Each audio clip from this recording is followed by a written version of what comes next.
So yeah, it's Romania Black, and I'm recording this episode early because I discovered some things the other day, and as soon as I did a reaction for another series that's on this channel, I was like, oh, we need to dive right back into Steins Gate. So, with that being said, we're doing the cream version today. And we're going to talk about Steins Gate. Before I start this episode, I don't have any comments to talk about with you all, but you may have noticed Whiteboard Kuna already has things upon him because we need to talk about it. So let's do that and also talk about the English dub for episode 10. So this will sound, for some reason, the most random series that I'm watching on my channel have led to me think about Steins Gate in the weirdest of ways. So if you are on my channel, you may see that yesterday, as I'm recording this and as you're watching this, there was a reaction to volume 22 of Toilet Bound Hanako-kun that came out on the channel. And you may be asking yourself, Romania, what the hell does Toilet Bound Hanako-kun have to do with Steins Gate? I'm about to tell you. I'm not going to spoil Hanako-kun's plotline. You should go watch season 1 and season 2 of Toilet Bound Hanako-kun. Just do it. And then watch the reactions to the manga that I've got. And when you get to volume 22, you'll see the Steins Gate shout out. It'll be there. But it was talking about the idea of going back in the past and changing things and the butterfly effect. And the way that that series explained it, it clicked something in my brain. And I want to give a shout out to Alex Johnson over on Patreon, because back in episode 9, they were trying to explain a little bit more the butterfly effect. And I didn't really read that comment because I was like, I don't want to be influenced. I like finding out through the show and I like naturally evolving my theories. And I was like, thank you, but I want to find out with the show. And now I think I'm getting back to what you were talking about. So, so thank you, Alex Johnson, because I think we're coming full circle now, just a couple weeks later. But so this whole business, we're on episode 11. Let's dial it back. This whole business started on July 28th. We right now are either August 9th or August 10th. So we're nearly 2 weeks in to when this show started to where we are now, right?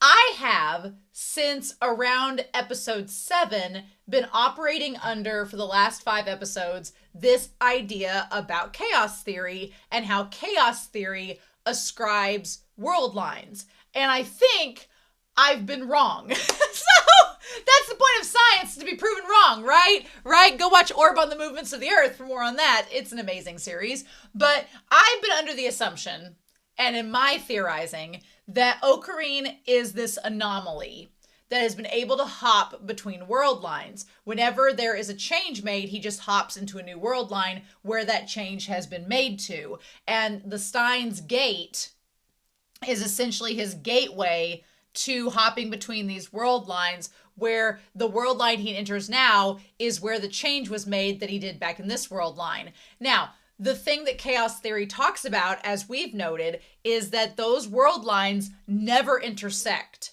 So Ocarine is this anomaly that travels between them, but they never intersect, and you can't go back to where you once were because they're infinite. So that's been the mechanic I have been going under. However, Hanako-kun talks about the butterfly effect and changing of the past, and for some reason I was like, oh, but wait, what if chaos theory, if we combine it with the butterfly effect and look at world lines like Teeter has been talking about, or John Teeter was talking about, now we got Beryl Teeter, however that's different, has been talking about. And I think this is going to go more along the lines of what Alex Johnson was talking about over on Patreon for episode 9, but hear me out.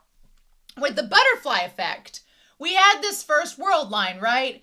And everything was going good until that first change. So episode 1, we did that first change where Ocarine was like, now the crazy part about episode 1 is that Ocarine, his whole thing was trying just to tell Daru about the satellite and about making sure that Kurisu didn't get stabbed. And if we go back, Kurisu said she saw him tell her that she was in trouble, but then he was distracted. So something happened.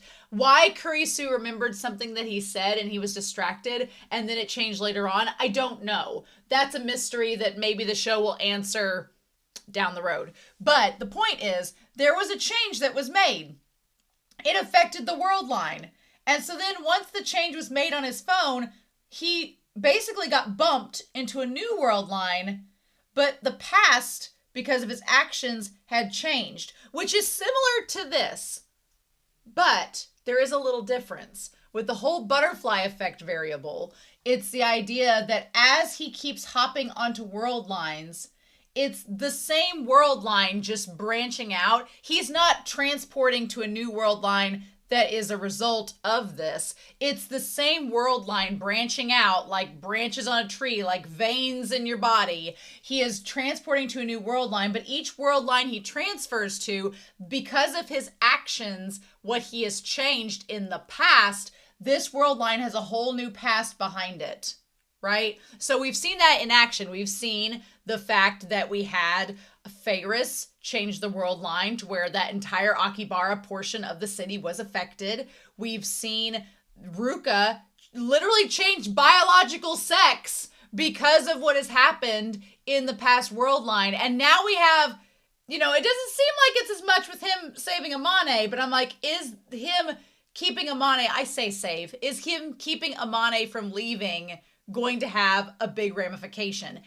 And if you noticed in the last episode, we talked about it, in the world line before he changed to this current one, the satellite was gone. So my theory is this is kind of like a choose your own adventure book. Ocarina is treating this time machine and the concept of world lines like a choose your own adventure, where he's like, oh, I chose A and went to A.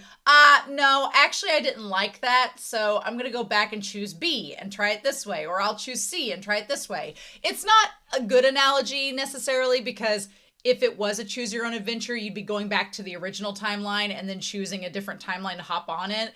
It's not a perfect metaphor because we can't go back to the original timeline. That's the problem. The problem is the more changes that we make to the past, they could eventually lead to that past being drastically altered. So last episode, when Ocarina was like, man, I had that fever back when I was a kid and I reacted in a way that was like when I changed world lines. That could have been a future action impacting his past. What if we get to a point where he does something to change the past and it causes him to not have the fever? What if it causes Mayuri to not wish upon the stars? What if it leads to, as Mayuri has been foreshadowing, a moment where they no longer meet and they get distanced to where they don't know each other? It seems so innocent of Ocarina now, where he's got this kind heart and he's trying to help Ruka and he's trying to help Amane and he's trying to help Ferris and change the past to benefit them. But like we talked last week, the more he does that, the more it's benefited and changed in a way that's actually hurting him and hurting possibly the relationships that he's been developing over the series. Now, Kurisu, surprisingly, throughout every world line, seems to get closer and closer to him, it's weird. She gets closer and closer to him, but then Mayuri's talking about feeling further away, and I don't know if Mayuri and Kurisu are like these tangents that are going to go, they're swing opposite ways of the spectrum. We'll find out. But I also worry that because, like Chaos Theory, these lines, you'll notice they're all parallel to each other. They never intersect. So just like Chaos Theory, you can never go back to the line you were at before. It's been altered. There is no going back. It's like the teacup analogy. You can put it back together, but it's not going to be the same teacup. So my other thing is, we're getting to the point where the IBN 5100 is no longer a viable, is it going to be written out of the story? And if that is, then the whole point of starting this entire venture to try to stop CERN, the organization, the whole means in which you were planning on doing that will be gone. Now, maybe that's not a big deal, because as we've established, we didn't need the IBN 5100 to get to where we are now, so maybe we didn't need it. Maybe there was another way all along. The red gel Nana or the red gel, is it a gel Nana? Is it related? Why is it red instead of green? We have to find out. But my other thing is, my fear in all of this was the concept of, are we going to come full circle by the end of this season? Because we're almost to the halfway point. Next week's the halfway point of the season. So we're almost to the halfway point. And I'm like, okay, if we keep changing the past, we had the satellite no longer be there in the world line before we changed it last episode. What if we get to the point where we just make everything in episode 1 come to fruition? What if we keep changing it to where the past catches up with us, the satellite crashes in the future instead of in the past, and Kurisu ends up killed just like she was in episode 1, but under a different circumstance, but we've just changed the fates and still ended up in the same point. So that's why we're here with Whiteboard Coon. That's where we're at. That's where we're at. But yeah, of all things, Toilet Bound Hanako-kun that I have been reacting to for 5 years is bringing me back to Steins Gate. And at this exact moment in time, well, all I can say is it's the choice of Stein. So the choice of Stein indeed. All right. So that was basically what I had to say about episode 11. Now, as far as the dub for episode 10 goes, and I apologize, it's a long intro, but it needed to be said before we start this. My takeaway from the dub, I did like Okarin's comment to Daru. He's like, what are you, some tuber savant? I like that. Ruka's VA sounds more feminine in the English dub in episode 10, which they should, I guess. I feel like it's the same voice actor, but they've made their voice I feel like they made their voice intentionally more like a trans a trans femme person in episodes, before episode 10, but now it's like full on. Okarin says to Kurisu about making him sit on his knees, lesser men would have broken, but not me. Such main character energy you give Okarin when that is most likely not the case. Now, Amane, when talking about torture in the English dub, Amane says, let's just say I've done my time. Amane is so intriguing, especially the Amane that from the first time we met her seemed like she'd been tortured in a cult and possibly from the future, and now is seeming more and more human from this timeline. So I don't know. But Amane says on looking for her dad, she says, I've only got one last chance to see him. I've got to move on either way. There's a place I've got to go to either way. Again, I find that interesting because Kurisu has talked about going back to America, and Amane says that she had places to be, and if she didn't see her dad, she was just going to leave.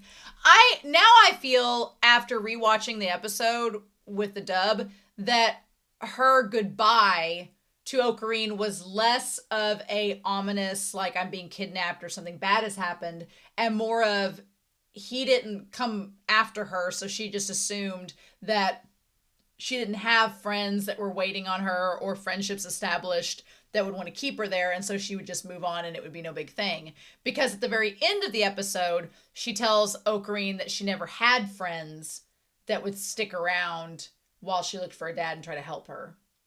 So maybe it was more innocent than I thought, but I thought it was a lot more ominous. As far as Amane's views on Okarin, I think this line in the dub hits everything on the head. She says, for all your world dom talk, you're just a big softie. Yeah, Okarin laughs like a mad scientist. He tries to pull off that vibe, but we all know he's just got a big heart and he's a 19-year-old just posing, right? Or at least he is now. Also, I like the idea that she says, you think you're a dom, but you're really a big softie. I'm like, considering that Kurisu's had him on his knees multiple times, I'm keen to believe that as well. Speaking of Kurisu, I liked this line from J. Michael Tatum where he says, I defy you to find a world line where mushroom and egg salad goes with apple pie. Salad goes with apple pie, but it needs to be more like a cranberry vinaigrette than that. And then Daru, when he talks about Beryl Teeter, is saying that there was a writer coming as a guest, which I'm assuming was Beryl Teeter. And Amane was also at the meetup that Daru was supposed to be at. So places, world lines, peoples are crossing. And then in the dark scene where they get into the dark, in the English dub, Mayuri is like, oh, there's a light switch. Wait, it's a cucumber. And Daru's like, can you say that again? And I was like, oh my God, he was asking her to say something perverted in the dark. Daru, why? But I really liked the conversation between Kurisu and Okarin in the dark scene. Kurisu was being very flirty in that scene, and Okarin just right over over his head. I was like, my dude, she was flirting hardcore with you and you didn't get it. But I did love J. Michael Tatum's read when he says, I made this place, the lab, because I couldn't invent friends. I was like, oh, my heart, I feel for Ocarine. I really do. He's crazy at times and does stupid stuff at times. But I'm like, how can you not like him? At least a little bit. Now, one last thing I have on here before we start this is the observation that at the party last night that Ocarine supposedly slept through, we had this observation from Amane that he was recording video on his phone, which made me think of Moeka, because Moeka was always recording photos and video on her phone. I still think Moeka is a time traveler. Amane I'm not as sure about based on this last episode, but Moeka I am getting more and more convinced she can travel world lines as well. I don't know. Maybe not. Maybe I'm wrong, but I feel more and more like she's in on something bigger than what she's letting out. Which is funny because at the beginning of the series, I was less worried about Moeka and more about Amane, and now my mind is switching on things, and I'm like, is that because of just the series revealing stuff, or is it because of the world lines shifting? I don't know. But I wonder if, Ocarine back at the beginning of the series would not have recorded on his phone at all, and now he is. So is he subconsciously prepping himself to have documentation on his phone of things happening so he can prove it later? Honestly, now that we've seen what we've seen and how the lines are shifting, I don't blame Moeka for doing that. So we'll just have to see on that. But yeah.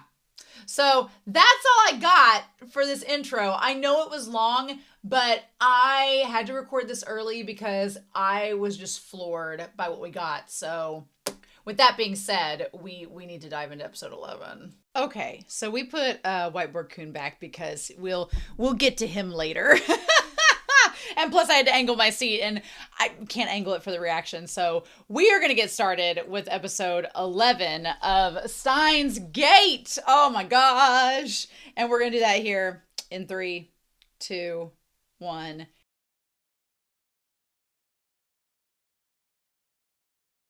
Turn the beat around. Ah! Nope. No, my dogs are looking at me like, Romania, why are you saying nope loudly over and over again? Because I'm a little bit worried about ye old Steins Gate. I'm a little bit worried. This episode was Red Flag Central. And that damn doll head jump scare was the most frightening thing I have seen all month in preparation for Halloween so far. It is the scariest thing I've seen. If Steins Gate's gonna get spooky in time for the holiday season, I'm glad I'm getting forewarned now, because this was terrifying. Nope. Not at all. Okay. This episode is called Dogma in the Event Horizon, which we've talked about Event Horizon briefly before. It's a 1997 horror sci-fi movie, but we're not talking about that necessarily. And then Dogma is, 1999 comedy fantasy. It's really good, but we're not going to talk about that either. So if you're talking about what Dogma is, a dogma is a principle or a set of principles laid down by an authority, particularly a church or religious organization, as a true and binding belief. So, the only organization or authority that we know of at this moment is CERN. They are the authority that has had the hands that we know of on the concept of time travel.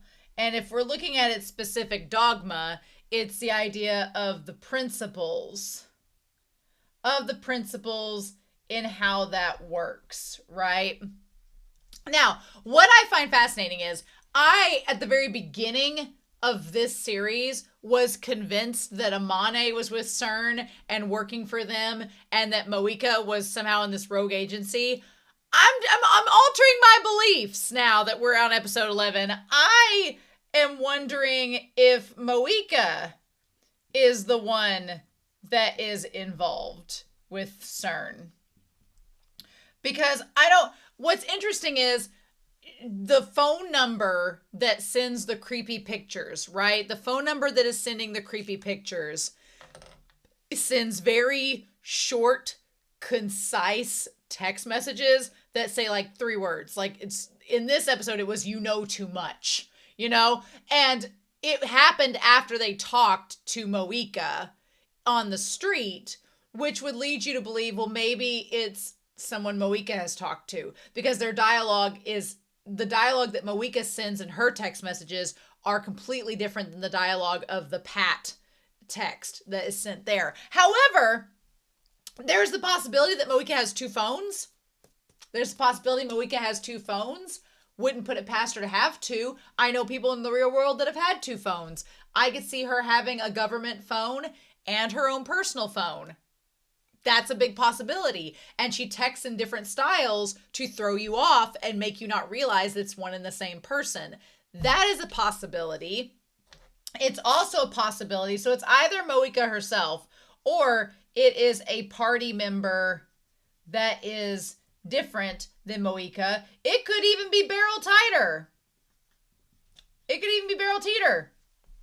We don't know. John Teeter had a different email address that Ocarine was encountering, but this is not John Teeter. This is Beryl Teeter, unless they're one and the same. But again, people can have multiple phones. So Moeka seems a lot more suspicious now than she did at the start. And Amane seems less suspicious. But we'll talk about that with Amane when she says that Kurisu is with CERN, because I think I know why she said that now.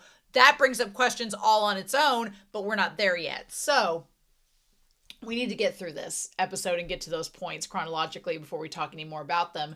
But as far as Event Horizon talks about general relativity, and it is the boundary beyond which events cannot affect the outside observer. So the idea of the event horizon is this idea that is a boundary between world lines, if you will, in which events cannot affect, in which the outside observer is not affected. This is kind of the interesting thing about all the time travel attempts that CERN has done. In all of the time travel attempts that we saw back early on, like in episode 6 or 7, that CERN had done, it did not seem that they were affecting the world lines in the sense that they were necessarily changing it to where the event horizon was affected. It felt like they were trying to send people back in the past. That didn't work. The people themselves became gel nanas. They died, but the people around them and the events around them did not seem to alter, like with the world lines as we're seeing now in the actual series. So it could be that CERN has developed this dogma surrounding the event horizon that, look, you can attempt time travel all you like. You just can't alter the outside observer that's not part of the experiment. Ocarine has violated that dogma through the time machine, because not only is it actually sending words back in the past. I kind of love this concept, though, because it gives a big notion to the power of words, the power of thought, the power of our ideas, the power of our language, having the power to alter the course of reality. I love that in principle, not like it's being incorporated in the show. Because, sure, Ruka seems better off than she was prior. Feyris seems better off than she was prior. But who else is getting affected in a negative way? You have the butterfly effect. Who's getting affected in a negative way for all of the good that you're doing for these people? What is negatively getting impacted that's affecting other people? The whole idea that you took out Moe culture and Akibara, you just wrote the villain origin story for countless people whose lives were affected by the fact that you didn't have that commerce there. And maybe the universe would rectify itself and be like, oh yeah, instead of working at the cosplay shop, you work at the potato ramen place. But that's not guaranteed for everybody. So I feel like CERN would have a big problem with Ocarina and what they're doing, not only because they're kind of, stealing their thunder, so to speak, but because this is like an unchecked power that a 19-year-old is implementing and using that CERN's like, you have no idea the ramifications of what you're doing. You're violating the dogma of the event horizon. So fun times, right? Anyway, so we go back to August 10th at 3 p.m. And so this whole cicada, the cicada from the OP, is in this little scene here on the sign. Red flag number 1. Talked about cicadas a little bit. They represent transformation. They represent resurrection. Feels very appropriate for a time travel show to be referencing them. But yeah, they're not to be trifled with symbolically. And I felt like that was a red flag. He's like, so they don't notice any shaking from the experiment. Got it. I'll just have to seduce him. And she talks about, she's like, she got my arm, I'm going to seduce him. Ocarine is like the least sexual pervert on this show, maybe in anime, because he's just like, yes. She's like, 'tis firm, and he's like, it is. And all he did was just go boop, like just touched it. He's like, yeah, sure. Like he's just does not seem sexually advancing towards anybody.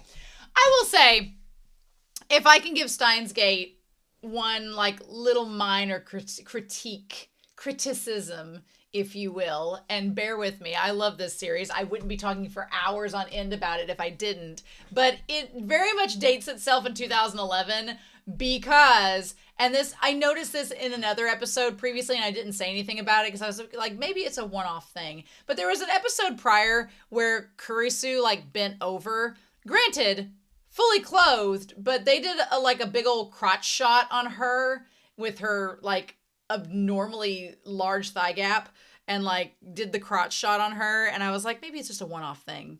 And here they do it multiple times of having like Amane's non-existent ass in all of our faces. I was like, okay. I was like, you didn't have to do that, show. You could have shown her from the front side. Didn't have to show her from the back side. I don't see the artistic value in this girl's non-existent booty in our faces. And no offense to the ones with non-existent booties. I feel your way from the front. There's not a good way to say that. But yeah. So she like runs up to Braun, strips her jacket off to like distract him. Granted, she has like an exercise outfit on under it, like a sports bra and like track shorts. I don't consider it totally distasteful. We'll talk about Braun's reaction later on. I was like, ew. But she's like, I failed. And then he's like, how many times do I have to tell you? So the TV screen was on and there was a remote that had the TV turned on and then the screwdriver fell and turned it off and then the project ended. So that is something that was brought up in the past in a previous world line was how did the experiment work? What was the lifter that let the microwave work? Because you had the conduit, you had the conduction, you had everything, but there was some kind of lifter that they needed to have done. And we find out that the 42-inch plasma screen TV with Netflix is the lifter.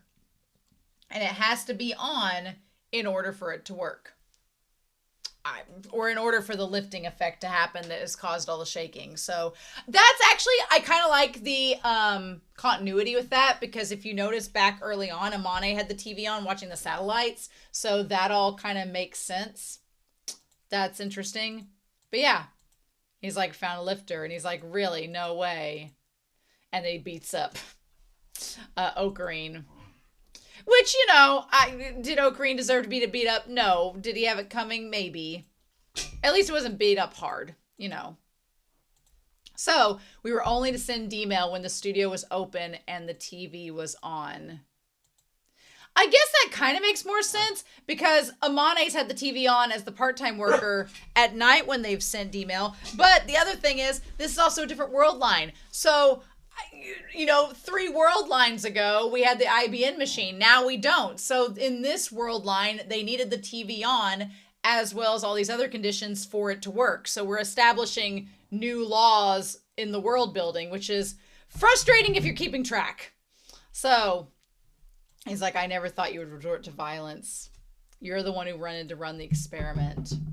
And she's like, well, we almost completely understand how the phone microwave works. We should consider physically transporting an object through time. On the one hand, the way they describe sending memories sounds legit. It sounds like it makes more sense than the gel nanas. On the other hand, I'm like, what? No. On the other hand, I'm like, if you send memories back to the past, like a text message, in some of the text message attempts that we've done with the D-mail, the texts have not shown up or have disappeared. So that seems insanely risky that you would potentially risk sending your memories back into the past. What if the memories that you have that you send back aren't replicated and you just lose those altogether and you're just like a vegetable that doesn't remember anybody? What if that happens? What if the memories go back and they alter people's memories in the future? Memories, and I mean, time travel is scary enough, but I am very much like, if you alter memories are like all a person has. Like the concept of Alzheimer's and dementia terrifies me. Like that concept is terrifying. The idea of losing your memories and some of the best parts of your brain and your mind, tampering with that is like, you don't do that. That's like tampering with your soul, kind of, right? It's just like, that's a no-no. And even the idea of doing it is terrifying. And I'm like, I don't know. And then he's like, how the heck do you fit a human into 36 bytes? She comes up with the idea. We have, it says, cutting edge of brain science, making the memory data is possible.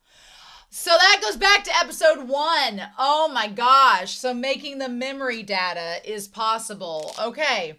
So the concept of the memory data is something that Kurisu had been experimenting and debating before. Oh my God. So basically, we could look at this idea that CERN is going, oh my God, the doll. Okay. So the doll, we started out with red jello, right? Red jello. You know what else is the color red? Kurisu's hair. We then had a doll head that is covered in blood. The doll's hair, red. Someone is out to kill Kurisu. Now, it's interesting that Ocarine thinks that Mayuri's the one in danger, or Mayuri was the one he was worried about. Probably because he trusts that Kurisu can take care of herself. Or maybe it's his hubris to say, well, since I've rescued her in a previous world line, there's no way she'll be in danger in a future one, which is, not something you should think. But we'll talk about the whole thing with Mayuri later on. But I wondered for a moment if the doll head was connected to either Mayuri because of the cosplay element, and maybe that's what Ocarine thought at the time, was that the doll was connected to a cosplay or a figurine, and he was like, oh, Mayuri. I also thought the idea if the doll head was connected to Moika, because its hair color, even though it was red, is kind of the same shade as Moika's. But now that we know the red gel and the red doll head, I think Kurisu is the one in danger. Again, this is all leading back up maybe to where we started at the beginning. The episode 1 was called The Beginning and the Ending. Are we going back to the same world line events? Building this all up, it'll just happen in a different format, but with the same conclusion that she dies. I don't know. I don't know.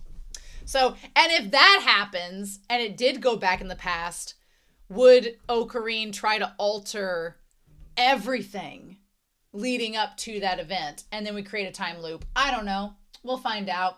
But yeah. So she is majoring in neuroscience and talks about the memories stored within the temporal lobe and how those can be, with people's memories. She's like, the brain stores memories as pulse signals. They're a type of electrical data. So again, we go back to the idea of the pagers, the idea of the phone, it's memory, it's data, plug in some things, we can get that going. I don't like that at all. I think you could make somebody's brain into gel nanas if you tried that. And also tampering with memories sounds really dangerous. And I don't know if we want to do that. I don't want Ocarine to volunteer himself as a guinea pig. Sending a human through time is impossible. But it might be possible to send their memory data. So I like that the little word bubble that is on the little emoji person says, where? It says, so the me on August 13th, 2010. Why does it say August 13th? It's August 10th. But why? And it says the hippocampus. And then it says scan memory data, nerve post encodes to electric signals. And then we send them back the same way by transplanting the contents into the past in the time leap machine. And then it's a D-mail. And then what she had there was August 11th. So you basically send back the memories 2 days later. Now, I feel like the moment that Ocarina was like, all the lines have converged at one point, I was like, this episode, next week is the halfway point of the season. I feel like we are at the point of setting up a major event. He said all lines have converged at one point. We've established that doesn't happen because of chaos theory in this, but everything is leading up to this new conclusion that we're going from a time machine to a time leap machine. That's dangerous. Also, there is the question of if you transfer the memories, whose memories are transferring. I don't think it would be Ocarina. I don't see himself volunteering as a guinea pig. Somebody else is going to be a guinea pig. But I think it's worth noting the days of August 11th and August 13th. I know that Kurisu chose those at random because it's the 10th, and she's like, well, what if we just did 3 days later and sent it back? I know she chose them at random, but this show doesn't do things for random. So those 2 dates are going to come back up. And that's tomorrow in the series and 2 days later. So, nope. We're going to talk more about this, but not good. And he's like, the goddess who rules the present. Begin Operation Verdandi. The goddess who rules the present being Kurisu is terrifying. Maybe Amane's onto something. What is Verdandi? Verdandi is a figure in Norse mythology, of course, meaning possibly happening or present, that makes a trip up a trio of Norns that are described as deciding the fates of people. I mean, in the ED, she's the hourglass, so she's kind of the catalyst of this all. She is the catalyst of all of this, in both intentionally and unintentionally. It's literally the present participle of the Old Norse verb vroa, to become, and is commonly translated as in the making or that which is happening or becoming, related to the Dutch word worden and the German word werden, both meaning to become. Werdend is not a commonly used German word in modern times, but intuitively means things that are becoming, as in the gerund form. How fun! How exciting! And there's a poem. She appears in the following verse from the poetic Edda poem of Voluspa, along with Uror and Skuld. There it shows like 3 witches or 3 angels or 3 fates. I think of Hercules with the fates. These scissors aren't working. Like with the fates with the scissors. Says, thence come maidens, much knowing, 3 from the hall, which under that tree stands. Erd hight the one, the second for dandy. On a tablet they graved, Skuld the third, laws they established, life allotted, to the sons of men destinies pronounced. We're not involving Ruka, because Ruka's an innocent being. We're not involving Mayuri, because Mayuri is an innocent being and have been here since the beginning. Mayuri and Ruka have been here since the beginning with Ocarine, so we're not going to involve them. But I find it funny that we have the 3 fates. I find it funny that we have the 3 fates, and then we have Kurisu, we have Amane, and we have Moika. I mean, you could trounce this theory by involving Feyris, but I associate Feyris with Daru primarily. So you have the 3 fates, Kurisu, Amane, and Moika, the ones that are tied most to the time machine. And yeah, interesting. And if you viewed Erd, height the one, Erd being Amane, being the first one, the second Verdandi on the tablet they graved being the computer, the system, the whiteboard coon that they wrote upon, that'd be Kurisu, and then Skuld the third, laws they established. If Moika's tied to CERN, then there could be connections there. Okay. So yeah. So Kurisu's like, I think I'm saying we're going to do, yeah, like Ogreen wants to do the time leap and we'll need all this stuff. And she's like, we only have to read memories stored in the temporal lobe. So I think I can get everything in Akiba. But she's debating on whether or not to do it. She's like, I don't think the phone microwave will be able to sufficiently compress the memory data. And he's like, what? And she's like, nothing. Which I'm like, don't say nothing. That's like the worst time for a nothing moment. I'm like, come on, Kurisu. It's clearly tied to her dad. But I'm like, the idea of this all being horribly unethical has, flown out the window by this point. So Mayuri is trying to understand what's going on. And she's trying to probe Ocarine for answers. And he's like, Christina just explained it. We're going to talk about the naming system here. You're sending your mind as it exists right now to the past. And she's like, well, that sounds scary. Yeah, it does. It does. And she's like, is the D-mail not good enough? He says, well, there are too many chaotic variables with the D-mail. I don't know how you don't think there's going to be chaotic variables with this, but I can see why you would think you're more in control. But in the words of Malcolm from Jurassic Park, you thought about whether you could instead of thinking about whether you should. And I'm like, no, don't do this. I'm like, no, actively, like, the D-mail's bad enough. He's like, one message can change things you never expect. And I get what he's trying to do with this. He's like, the D-mails are chaotic. And Mayuri is asking the ethical question, is it okay to send memories into the past? Because you will alter the future. You will alter the future. So is that okay? And you will alter the present. Okay, there's also the bunch of these signs on the wall here that all these guys are looking at. They say PC on them. So is there going to be like a PC sale? Is this going to connect to the IBM machine? Because they literally walk past it and they make a point of showing the signs like right there. She's like, the city? Yeah. He's like, nothing, never mind. So what happens to you after you send your memories? Your body is still here, isn't it? So he tries to explain it because, yeah, essentially, you are here as you are. And then I'm going to use the memories as like a thought bubble with M.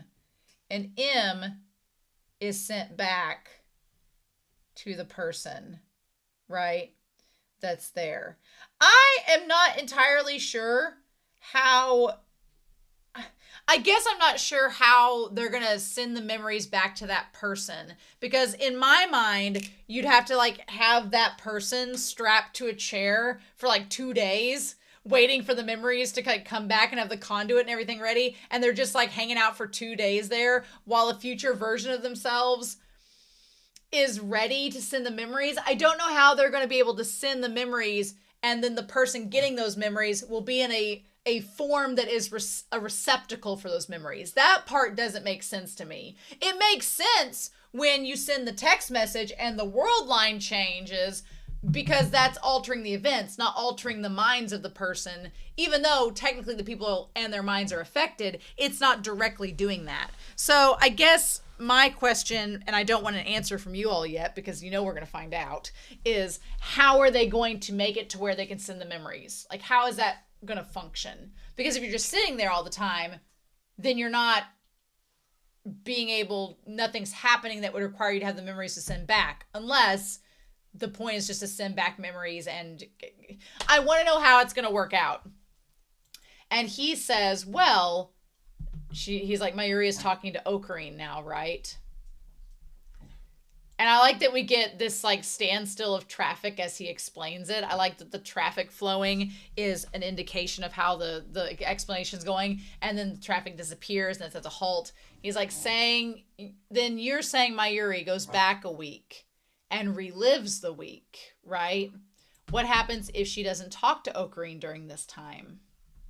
So what she's saying is let's say that Mayuri has talked to Ocarine leading up to this moment, But when the memories go back, she doesn't do the same thing that she did with Ocarine before, which is essentially like altering world lines, right? It's just you're now altering, instead of altering the past and just moving forward with the past changed, by doing what you're suggesting doing, you're altering the present moving forward, being different than what it was, which would change the future.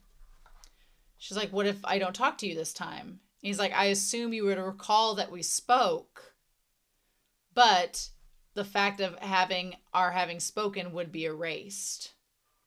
So it's basically like, it's kind of, Ocarine kind of knows what this feels like, because this is what's been happening to him the whole time. He's like, didn't we have this conversation? Didn't this happen in the past? And they're like, no. And so it's like, what happened in the past is altered, but you remember it still. That's what he's saying. He's just saying now, if that occurred, yeah, you would remember the conversation you had, but it would have never happened anymore. And so you'll have those memories alone, but no one else will. Which is kind of what's happening to Ocarine this entire time. And it is sad. And it is scary. And Mayuri's kind of slowly gathering the feeling of that. She's like, Mayuri would remember us talking, but Ocarine wouldn't. And he's like, I would imagine that's the case. And she's like, then that's kind of sad. And he's like, is it sad for him? And she's like, no. She basically hits the nail on the head about what's sad with what's going on with him right now. Because that's what's happening with Ocarine. These conversations, every time he changes world lines, the conversations shift a little bit. And we've seen firsthand some of those conversations he's had with people no longer exist. So Mayuri is suggesting that if you make that happen in a more concrete and controlled environment, it's not sad for the people that you've talked to that don't remember. It's sad for you because you'll remember, but no one else will. So, like, the whole thing with Ruka and that whole snafu is a prime example of it. Like, Okarine's like, remember we had this conversation this morning about you cosplaying and being a girl and all this. But those conversations no longer happened, so he ended up looking like an idiot and getting his head knocked upside, as it should have happened. And it was sad for him. Not for anybody else, but for him. And Mayuri's I think Mayuri understands that. And then she turns away. She's like, it'd be sad for me. But then she sees Moika. I swear to you, every time that Mayuri is running slowly in this series now, I think she's going to get hit by a bus. I was like, beep, beep. I thought a bus was going to do-do-do. I thought a bus was just going to hit her smack down as she's chasing after Moika. Nope. Every time she runs slowly, I get freaked out now. And I'm going to be freaked out the rest of the series, as it were. So yeah, there's Moika, and Moika does not seem pleased about what's going on. I feel she's either a time traveler herself or working with CERN or something is up, and she's like, She's like, you look unhappy, or Mayuri or Ocarine says, you look unhappy, shining finger. And so she sends him a text message, and the text message, she's like, did you get rid of the time machine? She's like, nope, we're still using it. So this world line, Moika, or whatever, Moika, I feel that, again, my theory that Moika is a time traveler, I feel is kind of proven by this conversation, because she's like, did you get rid of the time machine? As if she was saying, hey, did you see how the world around you changed? And how this is a very bad thing? And how this is very scary? Do you think maybe you need to get rid of the time machine before things get worse? And she was checking in to see if that happened, and then is mortified that instead of not only not getting rid of it, they're now going to do a time leap. And she's like, what is that? Why are we doing that? And Okarine's like, what? She's like, but she's a lab member, right? And Okarine's like, well, she is. But I'm like, no. You made her a lab member, sir. Way back in the beginning, we talked about this in the discussion of the episode. Okarine's like, be a lab member. What's the worst that can happen? And now it's like, oh no, now you realize something's wrong. Now you realize something's shady. And now you're worried about it. It's like, it's too late. I'm like, Ocarine, is the Icarus of this. So we get this text message that says, what's a time leap? And she grabs his jacket like, you need to explain real quick. And he's like, it's just like what it sounds. We can send memories through time. And she's like, memories? And I like the moment because, like, what are you doing? Like, that look on her face is like, And then she just goes on, like, disappears, which is very unlike Moeka. But I don't know, I feel like this Moeka of this world line is a bit concerned about what they're doing. So as they decide to go, then Nai shows up along with Amane. And I like that, you know what, Ocarina is ridiculous in some instances, but he's like, you gonna put a shirt on? And she's like, oh, well, the boss told me to stay this way all day. That's kind of gross. I don't know. The boss, for giving Ocarina a hard time about being inappropriate around his daughter, told his female employee that she should stay in her sports bra and bike pants all day, and that was fine. I mean, I guess it's okay. He probably didn't mean any harm by it, but it does give me a little bit of the ick. A little bit. He's like, you'll poison the children's minds. And she's like, I'm careful to never walk around with poison. I'm like, are you, girl? Also, just pointing out, another red flag, the bike path where the bicycle is parked, where they're having this conversation, has these two, like, symbols above on the things that just look like X's. I don't know if it's referring to, like, two people are going to die of these four, or if it's talking about, like, this is a bad scenario, and they're talking about poisons.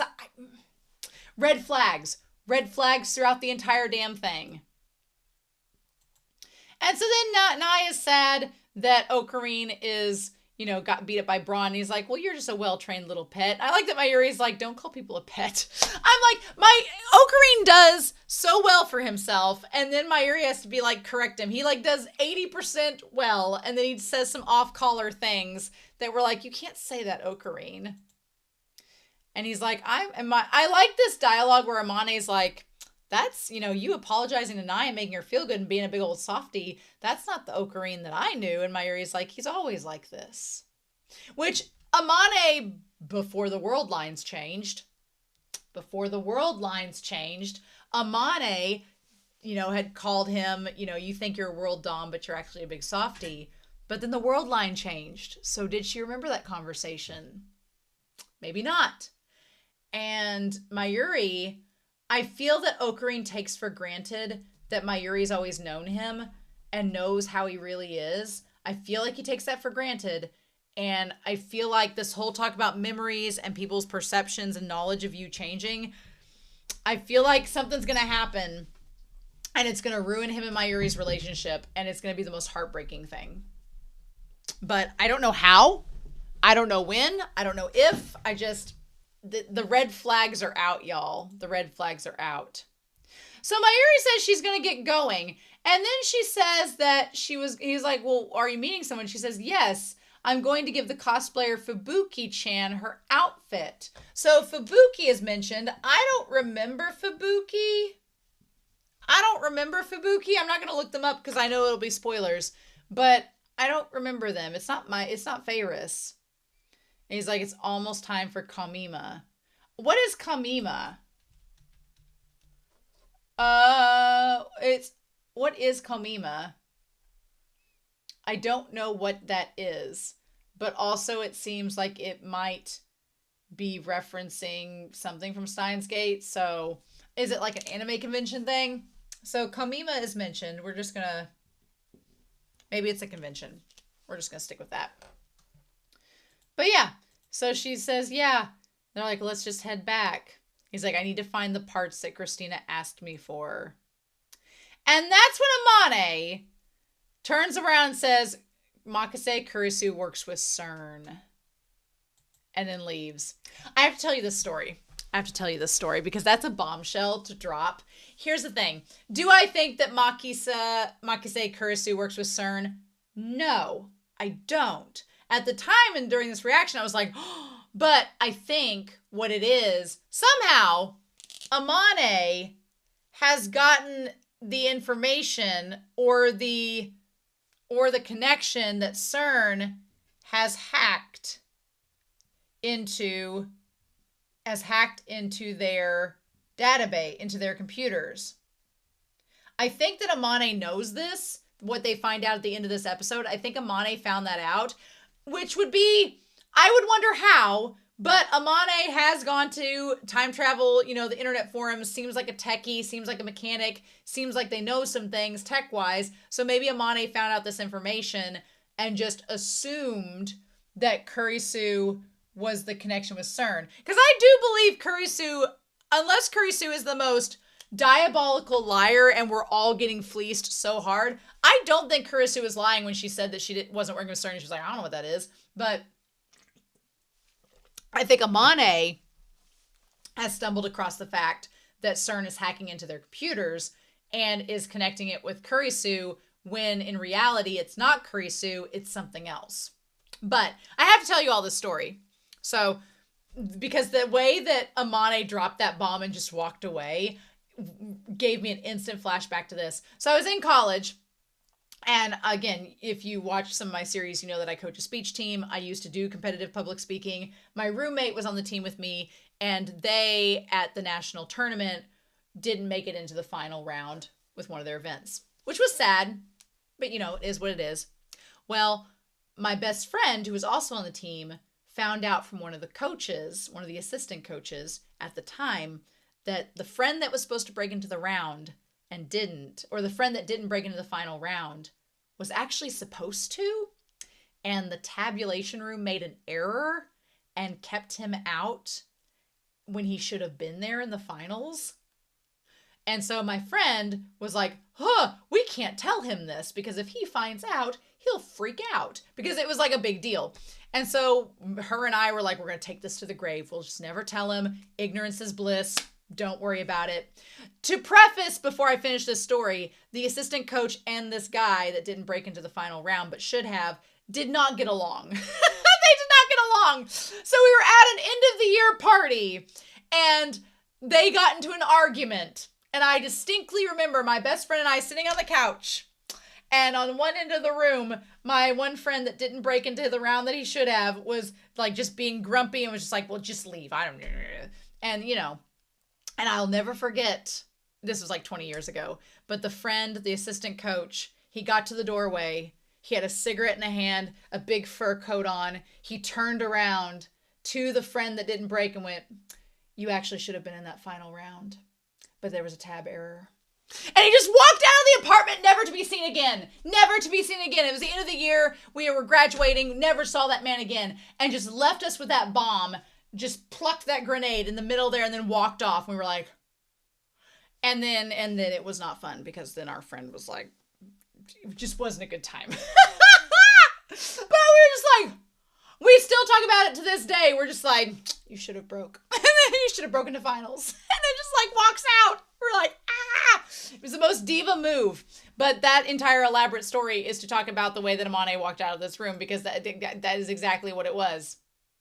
So, of course, Okareen's like, well, let's go check this out. We find out she's on a 2-channel forum. She also has like a May Queen background on her. It says May Queen and Neon squared. Why is there a May Queen and Neon squared background when the May Queen no longer exists?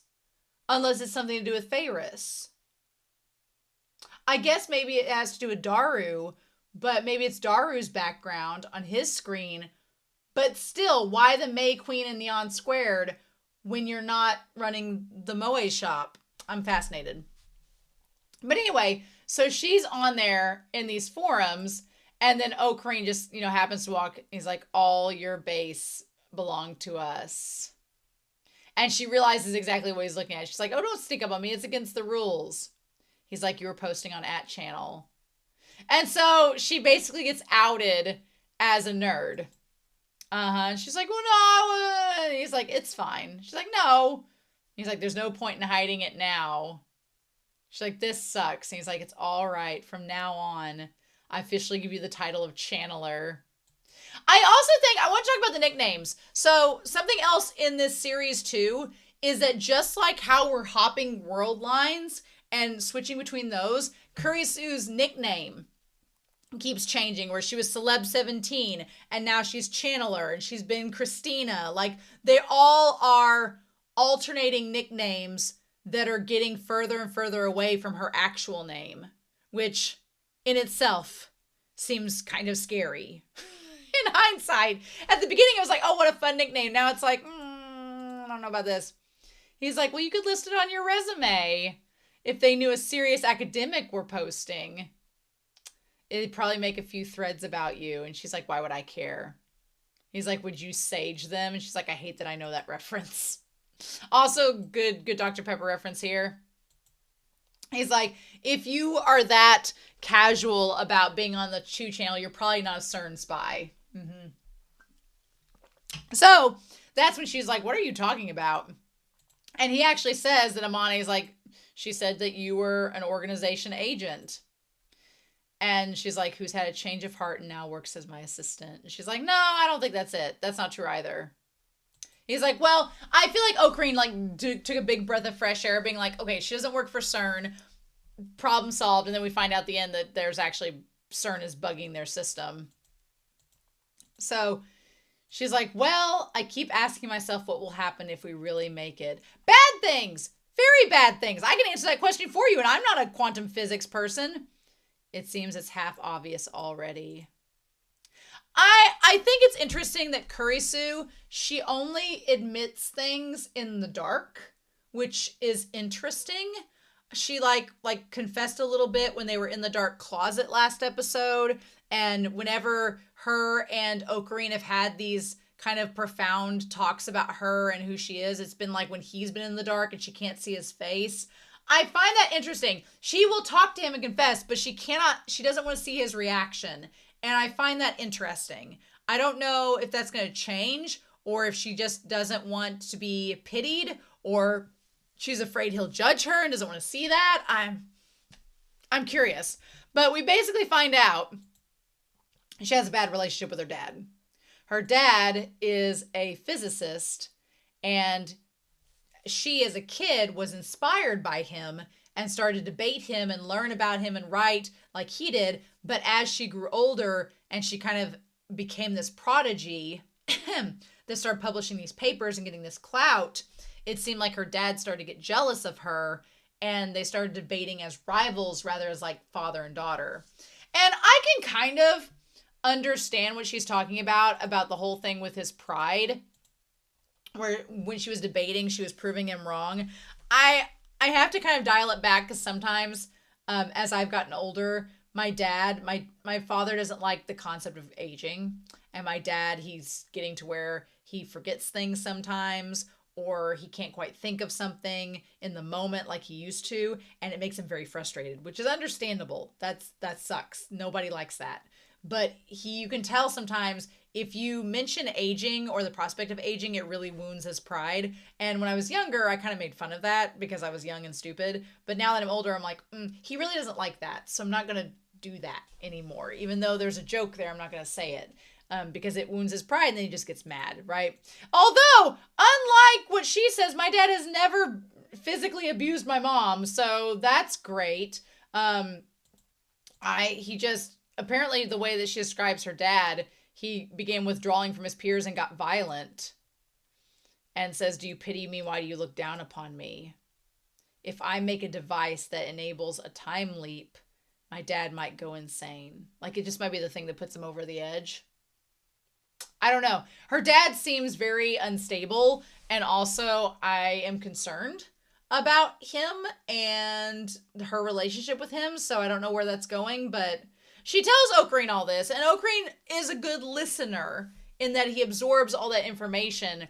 But because Ocarine doesn't know how to emotionally work with that information, he's like, and I respect Ocarine for this in a way because I understand where he's coming from. I am really awful at finding ways of like, how do you empathize? Because like if somebody unloads a lot of like horrific trauma on you, it's like, what do I do? And even though I've done training and stuff like that, it's like, you still are like, well, do I comfort them? Do they want somebody to comfort them? Do they think I'm going to be pitying them? Like, what do I say? So a lot of times I do it myself. I like to deflect with humor. So Ocarine going into this joke mode is just him not knowing how to handle the situation and handle all this information. He's like, well, all I know is maybe make her laugh and that will help. possibly. But Kurisu also says, she's like, if I see a possibility, I have to investigate it. Like you said, I'm a scientist. I like experimenting. And my dad was like that too.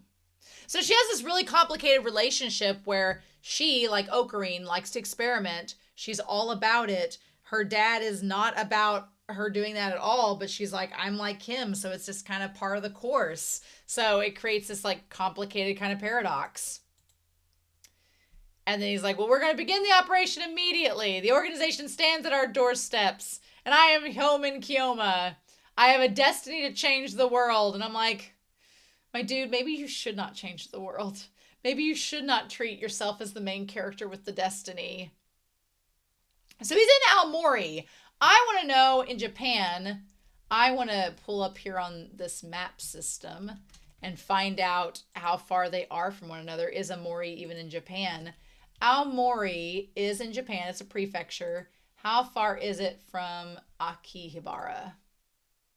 How far? Oh, it's 8 hours. That's actually a pretty... Ooh, it's like all the way up at the top of Japan. Interesting. Interesting. Interesting indeed. Huh. Okay. So yeah, it's at the very top of Japan. Well, not the very, very top, but it's pretty close. Interesting. Okay. So it's about 8 hours away. That's a pretty far distance. And he's like, when you work out the time, tell me as soon as you can, and I'll go with you. I mean, Ocarine does not realize this, but what he is suggesting is kind of a date. It's kind of like go meet the parents. And he's like, I'll go with you to meet your dad. And she's like, you know, that is something platonic friends can do. Don't get me wrong. That is something platonic friends can do. But these two, especially over phone, they flirt back and forth really hard. And it's pretty obvious. Everybody else is obvious to it. I'm like, Kurisu's not dumb. So I'm sure she thinks that there is some kind of flirtation, romantic intention with it. But Ocarine is like, not even wanting that. It's Ocarine, my sweetheart. He's viewing it more as like a chivalrous, duty to reunite father and daughter. And she's like, this is kind of something romantic, He's like, this is now decided and sounds good to me. So then I want to just talk about Mayuri bringing back the cosplay things on this damn bridge, right? On this bridge. And the reason why it freaks me out a little bit, because somebody was like, well, don't you need help? Like the one person's like, shouldn't you have that guy Ocarine help you? And she was like, no. So she sees the one, she's like, oh, Mayuri-chan. And she says, what's with all this stuff? She's like, shouldn't you call that Ocarine guy? And she's like, oh, it's okay. I'm almost there. So my theory was that this scene of her carrying the cosplay stuff on the bridge felt very much like Ocarine and Kurisu carrying the equipment, the IBN 5100, across that same bridge back on August 1st in a different world line. And back then, they didn't ask Mayuri to help because Mayuri was working and they didn't want to bother her or get her involved. This time, Mayuri's like, no, they're probably working. I don't want to get them involved. I'll do it myself. So I feel like we're backtracking some of the events leading back to that satellite slowly but surely. But also, if we're talking about Mayuri and Ocarine getting more and more distant, she didn't ask Ocarine to help her this time. She's like, no, I'll do it myself because she doesn't want to get as involved in their experiments because it makes her sad. I'm like, Ocarine, you're pushing Mayuri away slowly but surely, and you don't even realize it. And I don't even know if Mayuri realizes it either. So yeah, so he ends up eating her pudding, which, again, it's basically their flirting, is just them doing that to each other. It's my cosplay material and my sleepover set. She's like, I'm going to make some outfits for Kamima. And she's like, what about your parents? She's like, oh, they said that I could stay over. And she's like, well, it's kind of depressing to be here when people go around eating other people's puddings. And he's like, stop it. You're the last person I want to hear that from. And Mayuri's like, should I leave?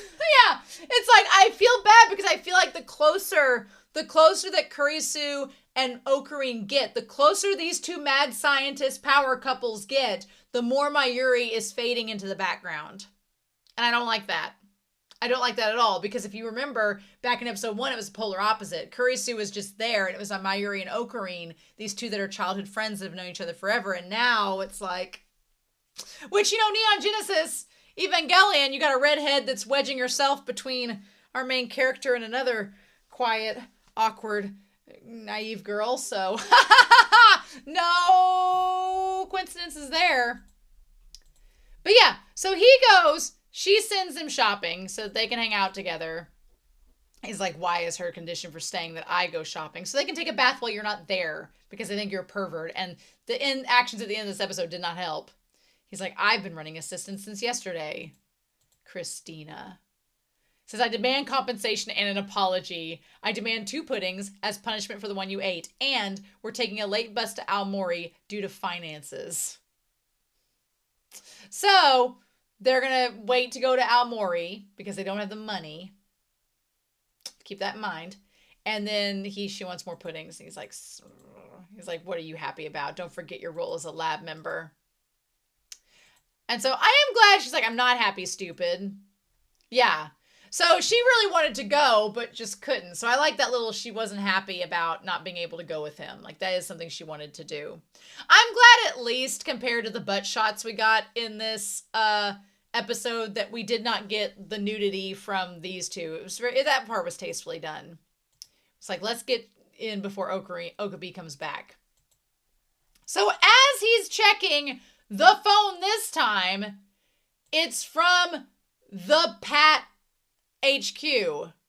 Now, this time, there's a different title on the picture that says, it said low 3ers, 1 take KD. Low 3ers, 1 TKD. I'm betting that if I enter that, it's going to be low 3er. What was it? Oh, low 3ers. Low 3ers, 1 TKD. I don't know what that means. I don't know what that means. Low 3ers, 1 TKD. Like low 3 RS, 1 TKD. I don't know what that means. I hate that I don't know what that means. I hate that I don't know what that means. Also, keep in mind, it is now August 11th. It's August 11th. It's almost midnight for August 12th. Okay, so we have now gotten to August 11th, which was where Kurisu said we would originally want to send the memories back to inform somebody of something that was going to happen. Haha, coincidence? I think not. I don't know what low 3RS 1 TKD means. I hate that. I hate that I don't know. I hate that I don't know, because the other one was a word too that did not mean anything either. And if I look it up, it's going to be spoilers, so we're not going to do that. And it says, you know too much. Nope. And of course, Ocarina is like, you know too much is not good. And he's like, what? So yeah, it's a freaking doll head that has blood splattered all over it and it's been decapitated. Now, the doll head has red hair and blue eyes, just like Kurisu. Now, here's the question. Where did the doll head come from? If you wanted to... Again, it also could be Moika. It might not be Kurisu. It could be Moika. But Moika has dark eyes. She has the same color hair, but she has dark eyes. Mayuri has dark hair, but the same color eyes. So it's like... Here's the thing. Where did you get the doll head from? It could be cosplay materials. So the same place that Mayuri went to could be it. It could be one of Nai's toys. So if Amane isn't on this, maybe it's Amane's contact info, because Amane doesn't want Ocarine next to Kurisu anymore, so he's making these threats to keep him away from her. Because maybe she took one of Naya's toys and used it for that. I don't know. I don't know, but that was a freaking terrifying jump scare. No, thank you. Nope, no, thank you. And then he worries about, I like that he tries to call Mayuri, and when she doesn't answer, he's worried about her. I feel like he thought Kurisu could defend herself, but Mayuri's so innocent. God, the take on me aha style of animation of Ocarine running back was absolutely terrifying. Absolutely terrifying. It was so well done, but it made me so anxious as he was running back. And then I like that we see him like going for the key to open the door up, and he goes inside and it's dark. And he opens up the shower, of course, and that's when they're sitting there and she's helping to bathe Mayuri. I don't know why women in anime do that. I don't know if that's a cultural thing. I've never gone to a public bath, and if I went to a public bath, I would not have a woman scrub my back. I would just reach behind with the sponge and do it this way or do it that way. I feel like you can do that. I don't know. It's not a cultural thing. I've never had the urge to ask someone else to bathe me before. When I'm older and in a nursing home, probably I'll have somebody do that, but it's not a cultural thing. So then, of course, yeah, but Kurisu has the blue eyes like it too. She's like, I'm never going to ever forgive you. And Mayuri's like, I'm very sad and very embarrassed. I feel like Kurisu and Mayuri, though, forgive him because they realize something is not right with him. Something's up. And then Daru comes in and says, when I accessed it from the outside, I thought something was weird. And she's like, is something wrong? He's like, the lab is connected directly to the heart of CERN. And they're like, CERN, you've taken over their system. He's like, I guess so. I win the internet. Or I'd like to say. But to be honest, I was connected before I even knew it. Because here's the thing. They connected to CERN because they cracked the code with the IBM 5100. But that doesn't exist anymore.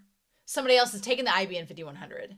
So is somebody framing them as being connected to CERN and connected them to frame them? Or did CERN connect to them realizing that they have this time machine, which is what the only people outside that know about this. I don't think Braun's smart enough to know and transcribe that to anybody, and I don't think Naya is because she's a kid. The only people that know, other than the ones in this room right now, are Ruka, Moika, and Amane, and Ferris. Those four are theoretically the only ones that know. Now, is there a chance that CERN's working with Ferris? Yeah, sure. Is there a chance CERN is working with Moika or Amane? Yeah, sure. With Ruka, I don't think. I'd rule out Ruka because I think Ruka's innocent. Could be wrong. Are they connecting to us? I don't think I've made any errors that would have gotten us caught. But now we can use the Hadron Collider all we want. And I'm like, oh no, this is that. Yeah, he's like, it can't be. He's like, CERN. Yeah, and he sees the picture. Mm-hmm. Yep. And Mayuri has to look at it, and of course he like erases the photo. Gets it out of the way. Yeah. God, this ending moment of Ocarine like hanging on the edge of the sink, like he's about to be sick. Yeah, the shit got real. Now you're not only dealing with the ramifications and ethical and physical damage you could do by sending these memories back in the past. Now you have CERN involved. And you have someone making threats. So if I were Ocarine, I would show the contents of the phone. If I were Ocarine, I would show the contents of the phone. I would tell them to be careful. Somebody's watching them. And I would discontinue for a while. I'd stop for a while. But I feel like the you know too much is like, we're going to come and kill you. So I don't know.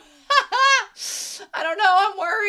I'm worried for Ocarine. And then we have like the line where outside in the apartment it's dark and there's lights in the city. Terrifying. So I've talked for an hour about this episode. But this is so scary. Red flag central. Red flag central. Don't feel great about Kurisu. Don't feel great about Mayuri. Don't feel great about Moika. Amane has kind of turned the tail for me. I feel less suspicious about Amane, but is that a red herring in itself? Or is it Ferris? Or is it somebody entirely different? Is it Beryl Teeter? Is it the dad? There's all these suspicious dads. All I know is that I'm out of Dr. Pepper. Mm-hmm. My intellectual power juices used up as of now. So that's all she wrote. I'm going to wait to get comments for these last episodes, episode 10 and episode 9 on YouTube and Patreon. But then I'm not going to be able to wait because I need to see what's going to happen next, because this series, shit's about to hit the fan. I can feel it in my bones. And just in time for the festive season. So, anyway, please no spoilers. Y'all know the drill, but I'm excited to hear your comments down below what you thought about this episode and the contents within it. So, what was your reaction to that doll head? Were you as freaked out as I was? I shouted an F-bomb, and I don't usually do that. So sorry about that. But anyway, I hope you all have a wonderful week. Please stay safe, take care, and yeah, I'll be back very soon with more Steins Gate. Bye!